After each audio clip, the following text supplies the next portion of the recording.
नाराय हमद। आए खुदाम यस्सु, जब तू हमसे बातें करे तो हम पर नविश्तों को मुनकशिफ कर, हमारे दिलों को पुरजोश बना। आज हम अंजील मुकद्दस बामुताबिक मुकद्दस लूका उसका 24वां बाब और उसकी आयात 13 ता 16 पर ध्यान ज्ञान करेंगे। और आज हम तजब्जब दूर करना इसके बारे में सुनेंगे। और देखो, उसी दिन उनमें से दो अमूस नामी एक गांव की तरफ जा रहे थे जो यरूशलेम से तकरीबन 60 गलवा दूर है। और उन सब बातों की बाबित जो वाकया हुई थी आपस में बातचीत करते जाते थे। और ऐसा हुआ कि जब वो बातचीत और पूछपाछ कर रहे थे तो यस्सु आप नजदीक आकर उनके साथ हो लिया, लेकिन उनकी आंखें बंद की गई थी ताकि उसे ना पहचाने। ये दोनों शागिर्द गम से मगलूब और वकूअ पजीर होने वाले वाकयात से हैरान थे। जब वो यरूशलेम से अमूस तक 7 मील का सफर तय कर रहे थे तो उन्होंने अपने दुख और उलझन का इजहार किया। वो यस्सु जिससे उन्हें उम्मीद थी कि वो इस्राएल को मुखलसी देगा, उसे उनकी आंखों के सामने बेदर्दी से अजियत दी गई और मसलूब किया गया।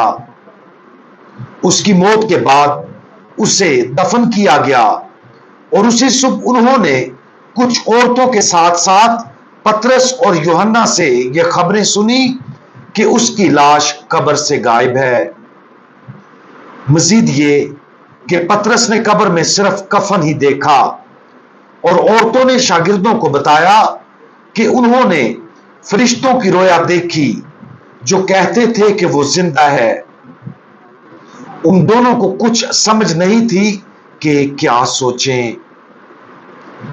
जैसे ही यह राज खुलता है, खुदावंद यीशु मसीह आप नजदीक आकर उनके साथ हो लिया, लेकिन उनकी आंखें बंद की गई थी ताकि उसे ना पहचाने। खुदावंद यीशु मसीह की पोशीदा मौजूदगी हमें सिखाती है कि वो अक्सर हमारे साथ हमारे दरमियान होता है, फिर भी हम उसे नहीं पहचानते। खल्फशार, आजमाइशें या हमारी अपनी गलतफहमियां हमारे रूहानी हवास को कमजोर कर सकती हैं और हम अक्सर पाक यूखरिस्त, नविश्तों, कलीसिया, अपनी दुआ के दौरान और एक दूसरे में उसकी मौजूदगी को महसूस करने में नाकाम रहते हैं। उन दो शागिर्दों को खुदावंद यीशु मसीह की मोहब्बत भरी डांट का मकसद उन्हें जगाना था।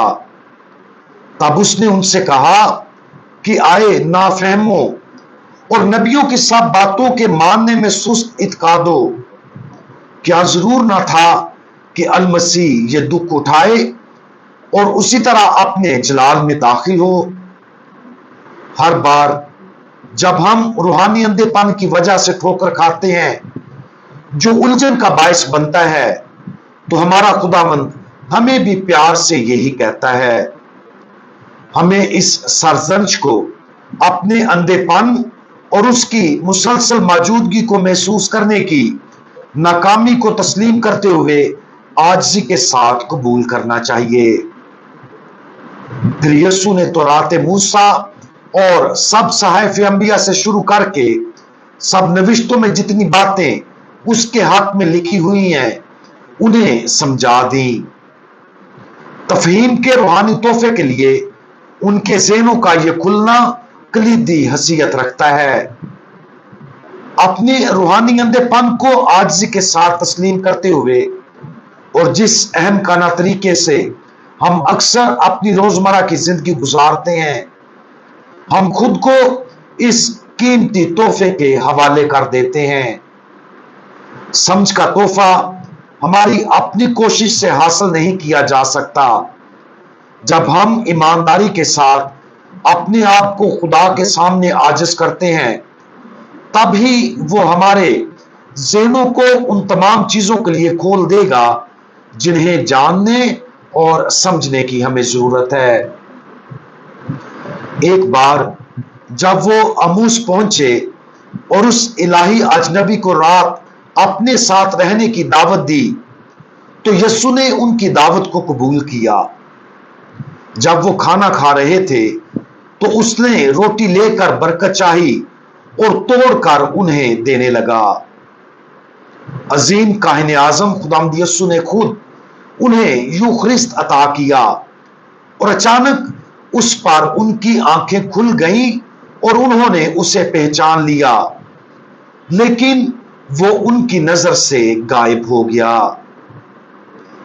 اگرچہ خداوند یسوع مسیح ان کی نظروں سے غائب ہو گیا، لیکن وہ ان کے ساتھ رہا، جیسا کہ وہ آج ہمارے ساتھ بھی ہے۔ پاک یوخرست میں اس کی موجودگی، اس کی حقیقی موجودگی، اس کا الہی جوہر ہے۔ نوشتوں میں اپنے آپ کو ظاہر کر کے اور روٹی توڑ کر وہ ہمیں سکھاتا ہے کہ وہ ہمیشہ اپنے کلام اور ساکرامنٹوں میں ہمارے ساتھ ہے۔ ہم روزانہ دھیان و گیان، مطالعہ اور کلیسیا کی تعلیمات کے ذریعے اس کے کلام کو کھاتے ہیں۔ جب ہم پاک ماس اور ساکرامنٹوں میں شرکت کرتے ہیں، اس کی حقیقی موجودگی ہمارے ساتھ ہوتی ہے۔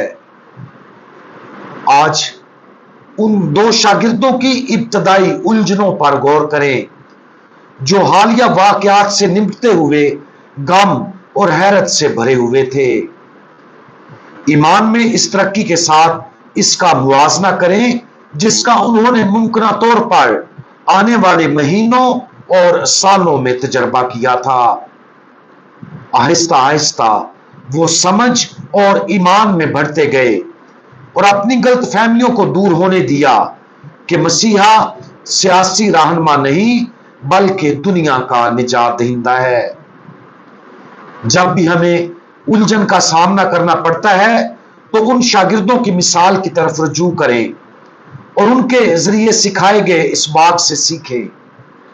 مسیح کو اس کے کلام اور ساکرامنٹوں میں یہ بھروسہ کرتے ہوئے تلاش کریں کہ وہ شکوک و شبہات کو دور کر دے گا اور ہماری رہنمائی زیادہ ایمان کی طرف کرے گا۔ ہم دعا مانگیں۔ ہمیشہ سے موجود خداوند، برائے کرم ہمیں عاجزی سے بھر دیں تاکہ آپ کی آواز سن کر اور آپ کی موجودگی کو پہچان کر ہم آپ کی طرف پوری طرح رجوع کریں۔ جب ہم الجھن یا غیر یقینی کا شکار ہوں تو برائے کرم مداخلت کریں اور ہمارے ذہنوں کو آپ کے لیے اور آپ کی سچائی کے لیے کھول دیں تاکہ ہم اپنے پورے دل سے ایمان لائیں اور آپ جہاں ہمیں لے کر جانا چاہیں ہم آپ کی پیروی کریں۔ خداوند یسوع مسیح، ہمارا بھروسہ آپ پر ہے۔ آمین۔